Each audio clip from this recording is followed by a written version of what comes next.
Okay, so, my thoughts on Wuthering Waves 1.3 story.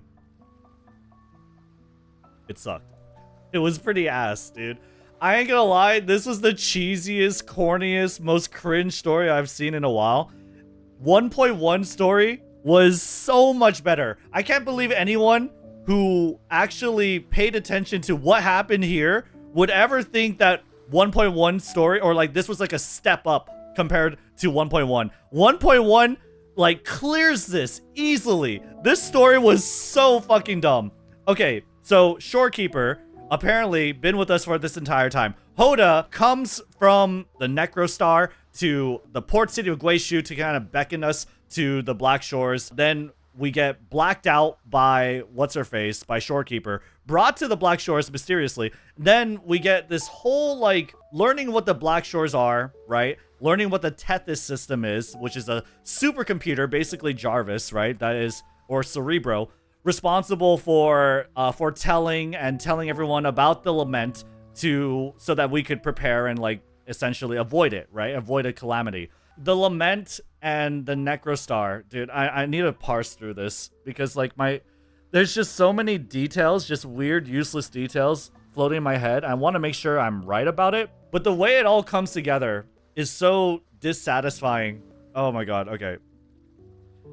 So, one thing that was really bothering to me was Shorekeeper, who was part of Tethys, right? Was a projection of Tethys, beckons us to the Black Shore, and then suddenly comes out of Tethys as a core, right?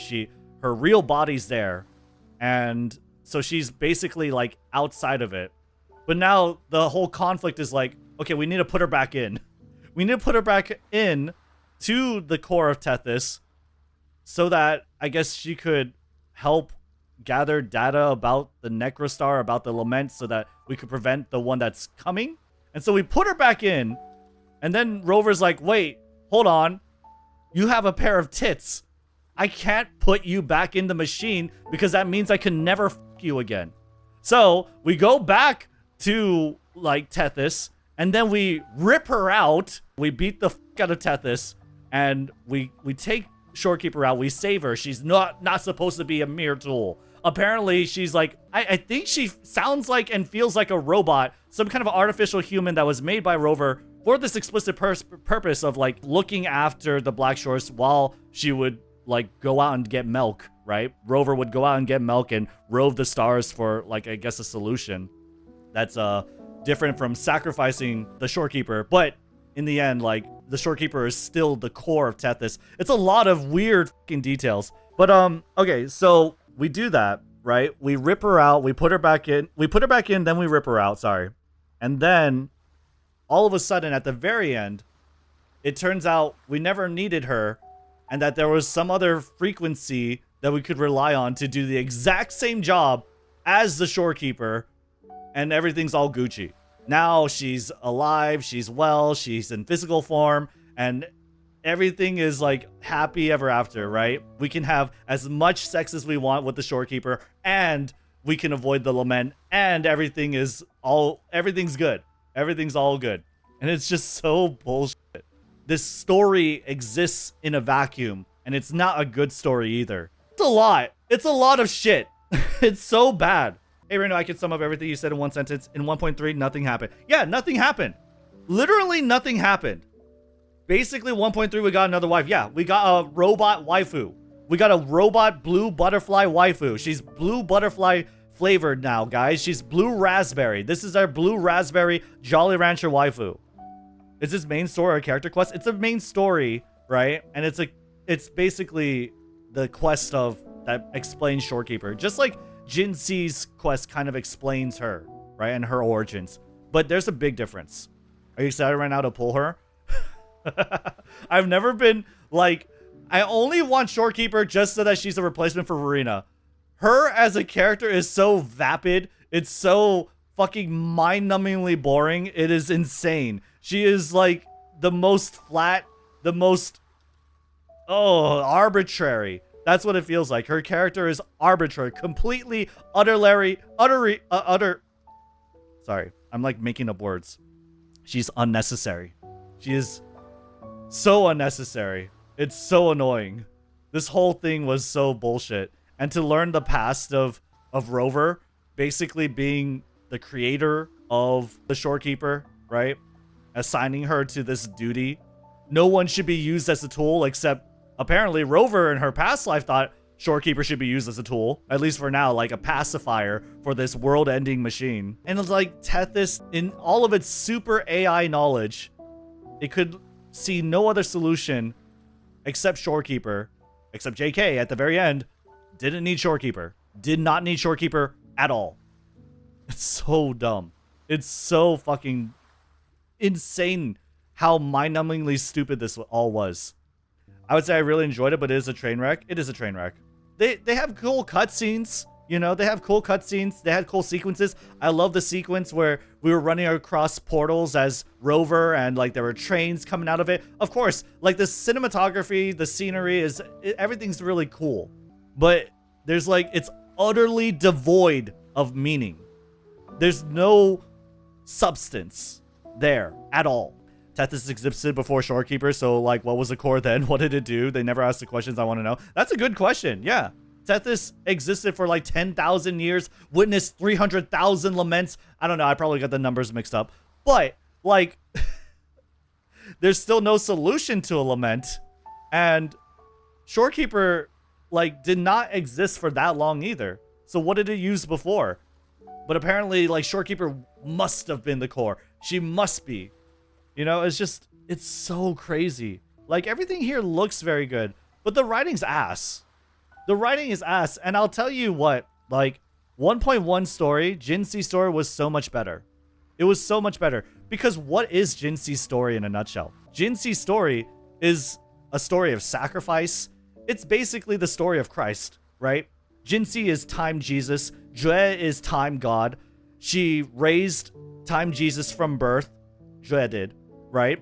To be able to sort of defeat it, right? Or sacrifice herself, the blood of the lamb, to save the entirety of Jinzhou, to save humanity, right? Because everyone would otherwise die. And so Jinxi's story is compelling. Jinxi's character is compelling, right? She's been raised for that explicit purpose. And, you know, she shows herself to be a capable leader of Jinzhou time and time again. Shorekeeper literally just says, I've been there with you forever. Trust me. You know, I've been there from the beginning, guys. I've been here from the start. I've been here since day one, you know? And it's just like, trust me, guys, for sure. And it's like, oh my God. It's so annoying. Jinxi was great.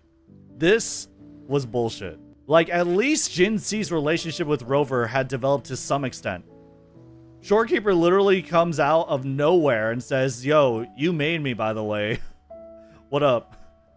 And by the way, we were always together. You and me, baby. She's an artificial human. She's a homunculus, right? And she's like, I don't know feelings. What is this that I feel? Sorrow or happiness? Is this love? It's so fucking annoying. But she is beautiful and has boobs. That's exactly why Rover has to save her. Because otherwise, how can Rover take a -1 to their harem? How? You can't. You can't. Rover will sooner die than give up any part of her harem. Oh, you were here from day one? For sure, dude. I'm gonna save you. 100%. Oh my God. That whole sequence was like, no, all sacrifices are necessary. It's like, oh my God. That was insane. That background is gorgeous. It is. Give props where it's due. This game looks beautiful. The story is shit. The story is shit. The voice acting is shit too. Sorry, but it is. Miyabi doesn't have to explain to you why she is doing what she's doing. You know exactly why she's doing what she's doing when she tells you what her role is. When she says that her mother was the Void Hunter that fought at the fall of the old capital, you know everything that you need to know about her motivations, about her as a character, right? But Shorekeeper literally has to tell you about, what am I feeling? Am I feeling sorrow? What should I be feeling right now? Is this love? And it's just so fucking the more people talk about their feelings, the more I want to shit myself. Like, holy fuck. Shut the fuck up about your feelings. Let the story play. What is Belle and Wise feeling when they see the memorial of everyone who had fell in the old capital? When they pay respects to their teacher, right? You know exactly what they're feeling. They don't have to say it. We could have got more info on Black Shores. Yeah, that too. It's like, we didn't really learn too much about the Black Shores at all, did we? Okay, what did we know about the Black Shores before? They're a shady organization meant to prevent the calamity of mankind. All right, what do we know now? Well, they're a shady organization that's meant to prevent the calamity of mankind. That's it. That's it. That is literally it. That's all we know. And that's all we'll never, ever know. Because that's all we need to know about them. More mature theme might be hard to do in a mass mobile game. It is, sure. Like, you could say that. But the thing is Wuthering Waves and the devs, they are so desperate to put everything on the table and tell you why they are the best or why they are worth playing.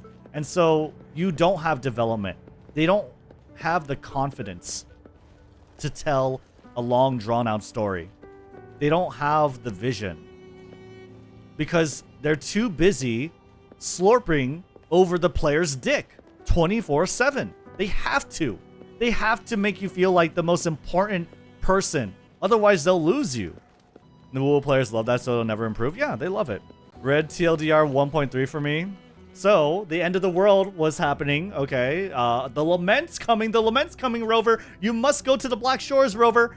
Oh, by the way, that whole explanation of Hoda not being able to escape the black hole, but then Hoda was the one who brought you to the Black Shores, basically, or who told you that the Lament was coming, right?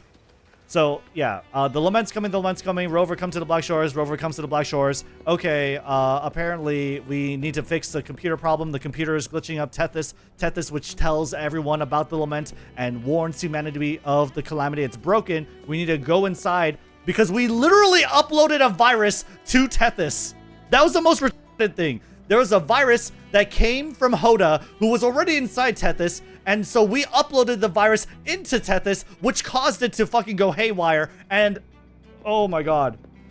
I totally forgot about that. We literally uploaded something that was within Tethys into Tethys, and apparently that fucked it up, and we had to go inside to fix it. Holy shit, that was retarded. So yeah, that's my thoughts on Wuthering Waves 1.3. Hope you guys enjoyed that. Love to hear your guys' thoughts in the comments below. I'm sure I would love to hear those comments for sure. Leave a like and subscribe. I'll see you guys on the next one. Peace.